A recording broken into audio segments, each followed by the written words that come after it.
Hola, bienvenidos a Dialogando Derecho, el podcast en donde yo, Ricardo Cordero Muñiz, abogado fiscalista y director de la firma Esancia Business Group, hablaré de temas de índole jurídico, fiscal y de negocios con un lenguaje simple y muy entendible para toda nuestra audiencia. Hoy estamos ante nuestro capítulo número 54 y vamos a plantear una pregunta a nuestro público, que en su mayoría son pequeños o microempresarios. Y la pregunta es, ¿tienes un negocio o tienes un autoempleo? Y pues bueno, ¿de qué va nuestro capítulo? ¿Cómo construir una estrategia de salida? Por diferentes razones que ya las iremos desmenuzando poco a poco, pero ¿de verdad tienes una empresa o tienes un autoempleo? De eso va. ¿Por qué? Porque muchos empresarios consideran y creen que su negocio o su empresa pues es como un hijo y lo tratan como tal, ¿no? Pero como estratega de negocios y como asesor jurídico y fiscal, en este capítulo les vamos a revelar y les vamos a enseñar cómo realmente tu empresa o tu negocio, como lo quieras llamar, pues es un activo, no es un hijo, es un activo que debe estar listo para ser vendido. Aunque no pienses venderlo, debes tratarlo como si lo fueras a vender mañana.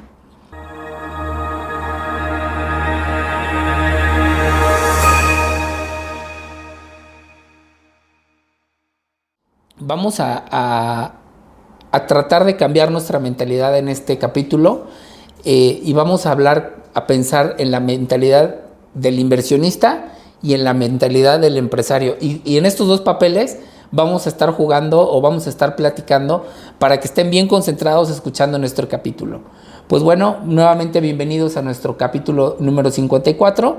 Esperemos que les guste el contenido de este capítulo. Bueno, hablemos sobre un choque de realidad.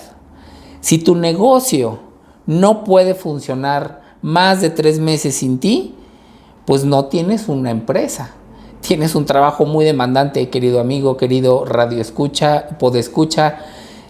De eso va, ¿no? Y pues bueno, muchos empresarios se han acercado con nosotros para decirnos, oye, ¿y cómo salgo de este negocio, de este autoempleo que ya generé y que no lo puedo parar? Pues bueno, vamos a plantearte, o tratamos en Esancia, tratamos siempre de plantearte una estrategia de salida.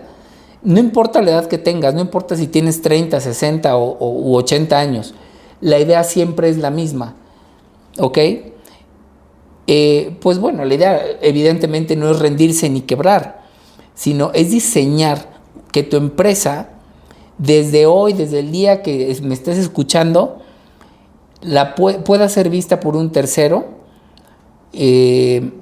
o pueda ser administrada por un tercero. Un fondo de inversión, un fideicomiso de lo que ya hablamos en capítulos anteriores, incluso un competidor, ¿no? O sea, un competidor pudiera comprar tu propia empresa. En alguna ocasión a mí me tocó ser el asesor jurídico de una empresa que fue vendida a un competidor, ¿no? Incluso a tus hijos. ¿Por qué no, en lugar de heredárselas, se las vendes? Ese podría ser un excelente ejercicio familiar de separar lo personal de lo empresarial, ¿no? Y pues bueno, en general, poder vender tu creación, tu empresa, tu activo, por un monto pues decente, que tú digas, oye, esto es suficiente para lo que vale mi empresa, ¿no? Porque al final, aunque hay varias formas de evaluar la empresa, pues muchas cosas se basan en la estrategia que vamos a empezar a mencionar. Hay un valor muy subjetivo y que ha sido bastante menospreciado o subvalorado en las empresas, que es el orden y la limpieza. Pues tu empresa, al ser un activo, es como un coche, es como una casa. Si está ordenada y si está limpia y legalmente está todo documentado, pues vale más, es más fácil venderlo, es más fácil vender una casa que está limpia a una casa que tiene el pasto crecido, que no está pintada, que le falta herrería, que le faltan focos, que le faltan ventanas, ¿no? Es lo mismo con una empresa, porque lo vamos a enfocar o lo estamos enfocando a pensar que una empresa es un activo igual que cualquier activo fijo, para hacerlo un poquito más entendible, ¿no? Para lograr entender esto, vamos a platicar de un concepto contable, económico, que muchos analistas lo nombran como en EBITDA. EBITDA es un indicador financiero más que otra cosa y es el acrónimo de las palabras en inglés Earnings Before Interest, Taxes and Depreciation and Amortization. Es decir, las ganancias antes de impuestos, antes de intereses y antes de depreciación de los activos. Es básicamente lo que tu negocio se queda de dinero libre antes de pagar impuestos, intereses y depreciaciones, ¿no? Es decir, es realmente la capacidad de tu negocio para generar dinero. Ya después si debes tu dinero, si debes, eso es a punto y aparte, porque eso es lo que realmente vale de una empresa, ¿no? Y si tú lo quieres multiplicar, entonces esa utilidad la puedes multiplicar o la puedes ver mucho más clara si tú no tienes riesgos. Es decir, has cumplido con tus obligaciones fiscales, no tienes problemas laborales, tienes todos tus temas legales en orden. Es decir, has hecho la tarea del buen empresario y del buen quehacer para lograr que tu empresa sea claramente visible desde otros puntos, que no solamente genera dinero, sino que no genera problemas. Para explicar un poquito más el tema del EBITDA, me permití una analogía muy simple, muy sencilla, donde hablamos sobre la analogía del árbol de limones. Imaginamos que queremos comprar un árbol de limones pensado como una empresa para, no sé, para hacer agua de limón. Para saber cuánto vale el árbol, pues no te fijas si el dueño actual tiene una deuda con el banco, ni cuánto le cobra el gobierno por tener ese árbol en ese metro cuadrado, ni cuánto, ni por el hecho de que el árbol se hace viejo cada año, ¿no? Realmente lo que te importa es saber cuántos limones da ese árbol por sí solo. Es un poquito más complejo que esto, la verdad, pero sirve, funciona para entender el concepto del EBITDA. ¿Por qué? Porque los limones que da el árbol por sí solo, si le pusiste fertilizantes y agua, todo eso, la cantidad de limones que da un árbol es tu EBITDA. Es decir, las ganancias que genera o el ingreso que genera el árbol cada año, ¿no? Es decir, es la capacidad natural de tu negocio para generar riqueza, punto. Sin importar quién sea el dueño, cómo lo financie, si le debe al banco. Si el árbol da 100 limones al año, ese es tu potencial, ese es el potencial de la empresa, del negocio, ¿no? Ya después tú verás si pides un crédito para pagar los intereses o cómo declaras esos impuestos, esos limones, ¿no? O sea, las ganancias, es decir, el pago de impuestos. Pero el valor del activo, es decir, del árbol, reside en su capacidad de generar y de producir limones limpios para producir jugos, para lo que tú quieras, ¿no? Bueno, muy bien. ¿Y cómo aterrizo este concepto en mi negocio? Porque creo que esa es la tónica que siempre nos ha gustado manejar, de llevar algo muy práctico a tu negocio, ¿no? Cuando un comprador llega a tu empresa, no quiere ver, o sea, no le interesa, la verdad, si tu contador es muy bueno ahorrando impuestos o si tu banco te cobra mucho o poco interés. Eso, la verdad, no les importa. El comprador quiere saber si tu árbol, es decir, tu empresa, da limones. Punto. Si tu empresa genera o no riqueza, se acabó. Si está bonito el edificio, si no le interesa, lo que interesa es saber si tu empresa genera o no riqueza, se acabó.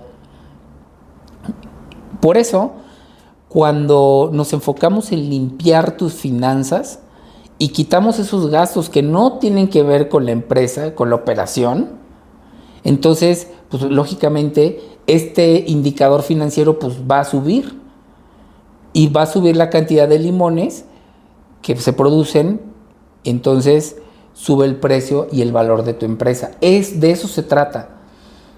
Separar muy bien lo que es pues, lo de la bolsa izquierda, en la bolsa izquierda se queda, y lo de la bolsa derecha y se queda, ¿no? Y ahí va un tip extra para los microempresarios. Si tú eres el que tiene que estar exprimiendo además los limones a mano todo el día para que haya jugo, pues el árbol no vale tanto. Pero si el árbol tiene un sistema de riego automático y los limones caen solos, se cosechan prácticamente solos, es decir, tienes procesos claros y sistematizados, pues por supuesto que el valor de tu empresa es mayor. No porque tu empresa sea chiquita, tu EBITDA es bajito. Probablemente tu EBITDA sea alto, pero el trabajo físico, pues quién sabe si tenga un valor en el mercado, ¿no? A lo que voy es que vale más un proceso bien institucionalizado en tu empresa a una persona que es muy buena haciendo lo que hace, porque entonces quiere decir que tu empresa depende de esa persona y normalmente es el dueño de la empresa. Entonces, para allá vamos, ¿no? Ahora vamos a hablar de los 3 pilares fundamentales para que tu empresa sea vista como un activo deseable. Primero, lo que hablamos hace un momento en la introducción, que es el orden en la casa, es decir, la debida diligencia o la due diligence, ¿no? Yo creo que nadie compra un inmueble con escrituras dudosas, ¿no? Pues bueno, lo mismo pasa en los negocios, lo mismo pasa en las empresas. Si tú llegas y dices, oye, yo quiero vender ya mi empresa por lo que tú quieras, pues lo primero que necesitas saber es, oye, ¿y tu estado financiero, tu balance? Quiero saber cuáles son pues, analíticas simples de tu empresa, ¿no? ¿Genera o no riqueza? Si genera riqueza, ¿cuánto? ¿Y qué hay que poner a trabajar, ¿no? Entonces, los puntos claves, ¿cuáles son? En este punto del orden en casa, es actas de asamblea al día, contratos con clientes. No importa que sea tu mejor compadre de la vida. Si tú quieres vender tu empresa, va a seguir siendo tu compadre, pero ya no es tu cliente, es cliente de tu empresa, ¿no? Entonces, haz tus contratos con tus clientes, paga todos tus impuestos, no dejes riesgos en la mesa, porque esos riesgos me ha pasado con clientes que cuando quieren vender sus empresas, les retienen una parte de la venta del valor de la empresa como un fondo de contingencia, un riesgo fiscal. Por probablemente cosas tan simples como no tener un estudio de precios de transferencia o no haber presentado una declaración informativa, y esa retención puede valer millones, ¿no? Entonces, por eso vamos, ¿no? Entonces, recuerda que si el SAT, es decir, la autoridad fiscal en cualquier país que te encuentres, pues al final es tu socio oculto, es tu socio oculto, pues nadie te va a comprar si le debes a tu socio, ¿no? Entonces, primer punto, orden en la casa. Segundo punto, la institucionalizar. Suelta las llaves, déjaselas a alguien. El negocio debe tener procesos claros, que es lo que platicábamos hace un segundo. Si tú eres el único que sabe la receta secreta de la empresa, es que el único que lo hace bien soy yo, pues bueno, pues ese negocio, déjame decirte que vale 0 si no estás. Entonces, más vale que vayas institucionalizando todos los procesos que se puedan dentro de tu empresa para que el día de mañana pueda tener un valor en el mercado. ¿Y cuál sería la estrategia a seguir para este punto? Pues tener manuales de operación, un equipo de trabajo que tome decisiones por sí solo, que no dependan del director general o del dueño, que haya una estructura corporativa trasera donde digas, oye, esta empresa tiene una estructura corporativa donde el director reporta efectivamente a los socios y los socios es el gobierno corporativo de la empresa. Bueno, ya no es una empresa cualquiera, ¿no? Si tú lo tienes listo antes de que salga al mercado tu empresa, pues ya vas de gane, ya tu empresa ya tiene un puntito más, ¿no? Y como tercer punto es la limpieza de activos. Esto es fundamental. Pasa en empresas pequeñas, medianas y hasta las grandes, seguramente también sucede. Me ha pasado, lo he visto. ¿Por qué digo la limpieza de activos? Porque tienes que aprender a separar lo personal de lo empresarial. Si en la cuenta de la empresa pagas el súper, la escuela de los niños, qué sé yo, los viajes familiares, pues estás ensuciando el valor de tu empresa, no vas a tener una idea clara de cuánto está ganando tu empresa. Entonces un comprador lo que quiere ver son números reales. No, o sea, la verdad, a ningún comprador de empresa le va a interesar tus gastos personales, ¿no? No los quiere ver. Bueno, entonces esos son los 3 puntos fundamentales: limpieza de activos, institucionalización de los procesos, es decir, soltar las llaves, o por lo menos separar tus procesos lo más que se pueda, y tener orden en la casa. Con esos 3 puntos es más que suficiente para que tu empresa pueda tener un valor en el mercado y puedas realmente poderla vender, ¿no? Ahora pasamos al tema legal, ¿no? Pues bueno, la verdad es que no es algo muy, pareciera algo muy difícil, algo muy complejo. Depende también el tipo de empresa que sea, ¿no? Si es una empresa transnacional, ahí sí se empieza a complicar un poco, pero en la mayoría de los casos que hablamos de pequeñas empresas o medianas aquí en México, pues con una carta de intención, un contrato de compraventa y una cláusula de no competencia, estamos del otro lado. La carta de intención es como el anillo de compromiso que le das a la novia, decir, me quiero casar contigo, muéstrame cómo vives, muéstrame si roncas o no roncas. Pues exactamente igual con las empresas. Le das la carta de intención y le dices, oye, necesito conocer tus números.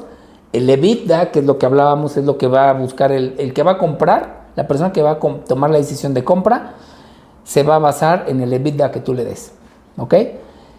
O lo que encuentre más bien, porque si no lo tienes lo va a tener que buscar, si es que le interesa, ¿no? Esa es una. Ya una vez que dices, oye, pues sí me gusta la empresa, la voy a comprar. Bueno, entonces tú ya le habrás dado, o el empresario que va a vender ya le habrá dado acceso a mucha información al comprador, y se hace un contrato de compraventa donde existen cláusulas de garantía. Es decir, como dicen coloquialmente, si sale un muerto en el closet después de la venta, pues tú como vendedor pues debes responder por ello, ¿no? Es decir, vicios ocultos, evitar los vicios ocultos. Para eso es un contrato de compraventa, ¿no? Y este contrato es importantísimo que tenga el earn-out. Te paga una parte ahora y otra parte si el negocio realmente da lo que tú dices que da. Esto ayuda mucho a transparentar las operaciones y evitar fraudes en la venta de activos empresariales, ¿no? Acciones principalmente, ¿no? Como tercer y último punto en el proceso de compraventa es la cláusula de no competencia. Esto es muy obvio, pero igual hay que decirlo, ¿no? Si vendes una constructora, pues lo mínimo que te puedo obligar es que si yo como comprador es evitar que me pongas una constructora enfrente y me sigas haciendo competencia, al menos un tiempo, ¿no? Esto nos pasó hace algunos años con un cliente que vendió su empresa. Ellos fabricaban algunas autopartes muy específicas y pues bueno, tenían un proceso bastante interesante donde pues la verdad su rentabilidad era muy alta y tenía un gran valor en el mercado las autopartes que ellos fabricaban, porque tanto en México como en Latinoamérica solo había 2 fabricantes y ellos eran el mayor, ¿no? Llegó una empresa alemana, compró la empresa, compró los intangibles, compró todo, y evidentemente existió la cláusula de no competencia.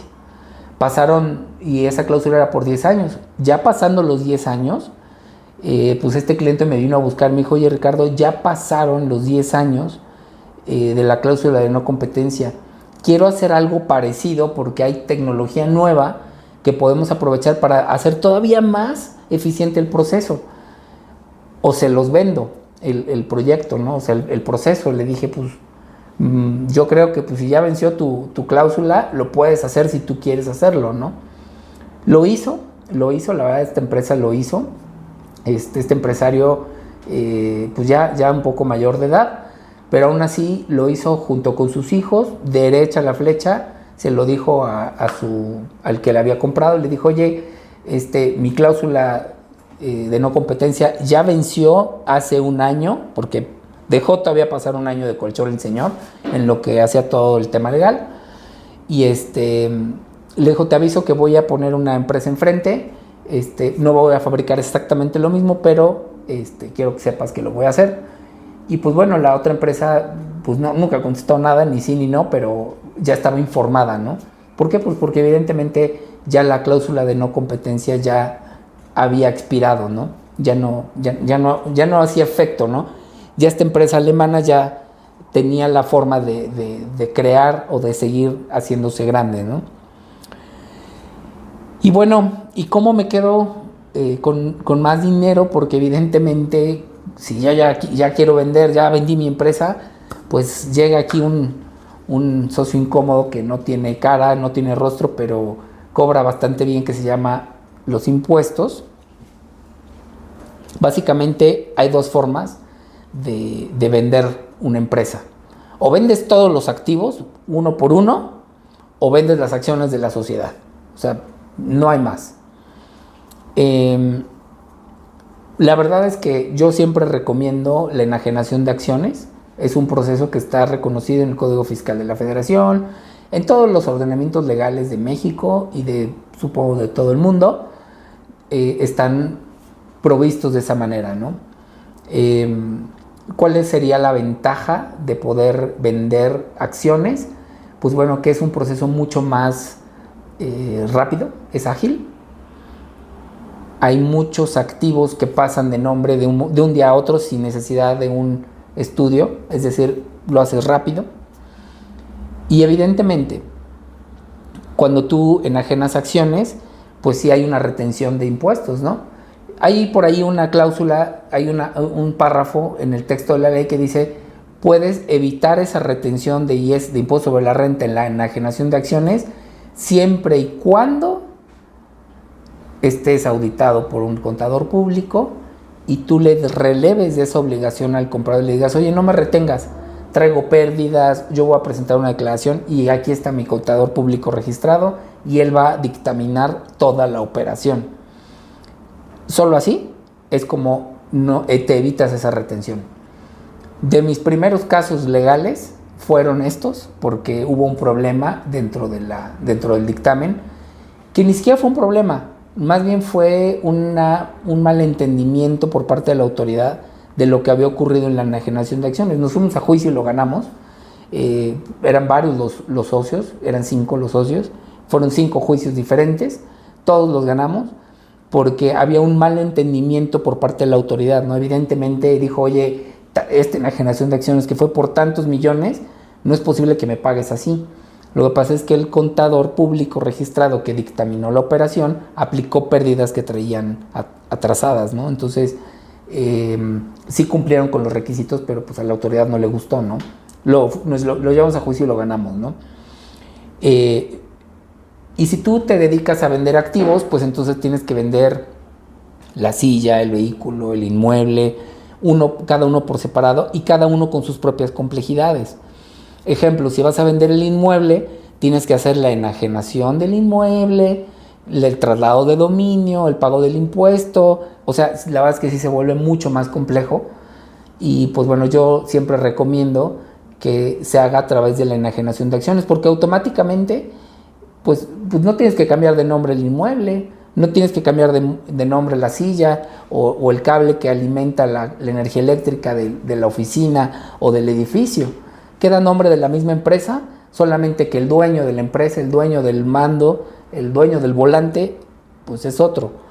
Y considero honestamente, de manera muy personal, que es una manera muy saludable de llevar a cabo el quehacer empresarial.